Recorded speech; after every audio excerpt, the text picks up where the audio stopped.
Perkenalkan nama saya Ruben Story saya dengan NIM 241401. Hari ini saya akan mempresentasikan ringkasan kuliah jaringan komputer pertemuan 1 hingga 7 pada protokol jaringan. Protokol didefinisikan sebagai aturan yang mengatur komunikasi antara entitas jaringan. Protokol jaringan mengatur komputer atau perangkat agar dapat saling memahami dengan cara mengirim switching dan pengiriman data. Dalam tes switching, data itu ditransmisikan menggunakan prinsip store and forward.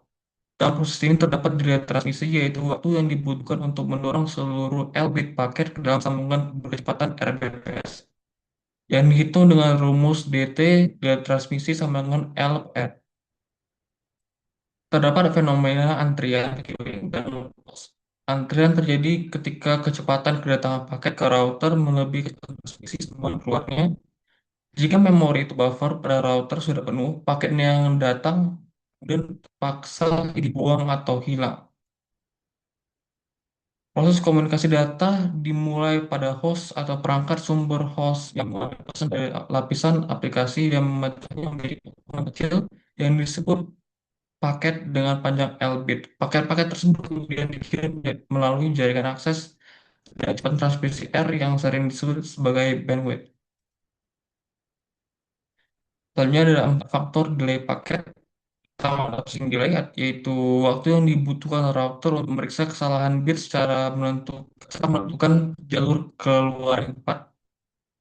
Queuing delay, waktu tunggu paket dalam buffer router sebelum ditransmisikan. Durasi ini bergantung pada tingkat kemacetan jaringan. Transmission delay, waktu yang diperlukan untuk masuk seluruh bit paket dalam media transmisi.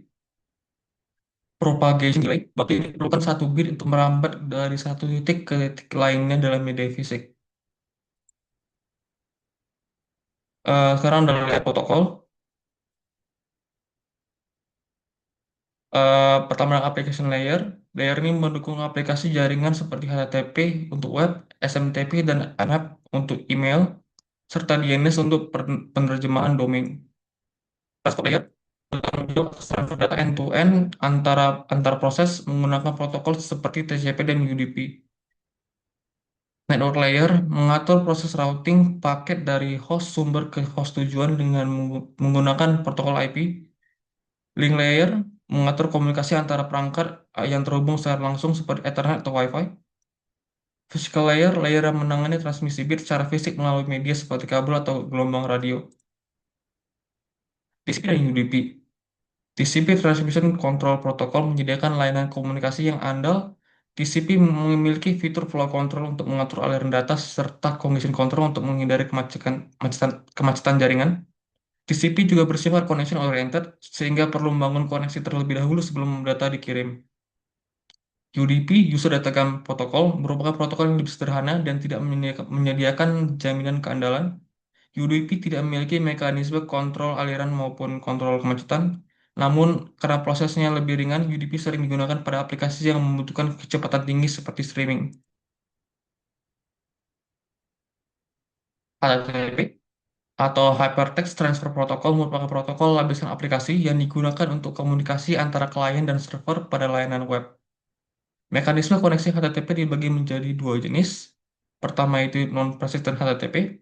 Maksimal hanya satu objek yang dikirim melalui satu koneksi TCP. Setelah itu koneksi ditutup. Kelemahannya adalah adanya overhead pada sistem operasi dan membutuhkan setidaknya 2 RTT, round trip time per objek. Persistent HTTP. Server membiarkan koneksi tetap terbuka setelah memberikan respon, sehingga pesan-pesan berikutnya dapat dikirim melalui koneksi yang sama yang hanya membutuhkan 1 RTT untuk semua objek dalam satu halaman. DNS. DNS berfungsi sebagai buku telepon internet yang menerjemahkan hostname menjadi alamat IP melalui struktur hierarkis, root, TLD, dan otoritatif. Terdapat 2 cara resolusi nama, query iteratif dan query rekursif. Pertama ada iteratif. Pertama, host di request dari komputer ke lokal DNS server, baru direspon, baru Local DNS minta ke root DNS server, baru root DNS mengirimkan untuk TLD DNS server, baru lokal ke TLD DNS server, TLD DNS server respon, disuruh ke aplikasi respon, baru mendapat DNS just host dulu, dikirim lagi ke lokal, baru dikirim ke komputer. Terus selanjutnya rekursif, pertama harus di request ke lokal, baru kalau ada ke root, minta ke TLD, baru minta jadi minta ke alternatif, dapat DNS-nya, baru alternatif balik lagi ke TLD, baru TLD mengirim lagi ke root, root mengirim lagi ke lokal, baru ke checksum. Untuk menjaga integritas, internet checksum guna mendeteksi kerusakan data selama transmisi. Di sisi pengirim, data dianggap sebagai deretan bilangan bulat 16 bit, bilang saja gitu, yang dijumlahkan dan hasilnya diletakkan di header. Di sisi penerima, seluruh data termasuk checksum dijumlahkan kembali. Jika hasilnya adalah satu bit semua, maka data dianggap bersih. Jika tidak, terjadi kesalahan dan paket akan dibuang. Misalnya di sini ada eh, data 1622 dijumlahkan, baru round dapat checksumnya, baru di sisi penerima akan dihitung juga. Jadi kalau checksum sama, artinya datanya bersih. Lain. Untuk mengatasi inefisiensi metode Steinway, gunakan teknik planning. Mekanisme ini memungkinkan pengirim mentransmisikan banyak paket sekaligus tanpa menunggu konfirmasi atau acknowledge terlebih dahulu, sehingga meningkatkan utilisasi saluran komunikasi. Terdapat dua pendekatan utama dalam menangani kesalahan pada sistem pipelining. Go back end, pengirim dapat mengirim hingga end paket, namun jika terjadi satu kesalahan, pengirim akan mengirim ulang paket tersebut beserta seluruh paket setelahnya.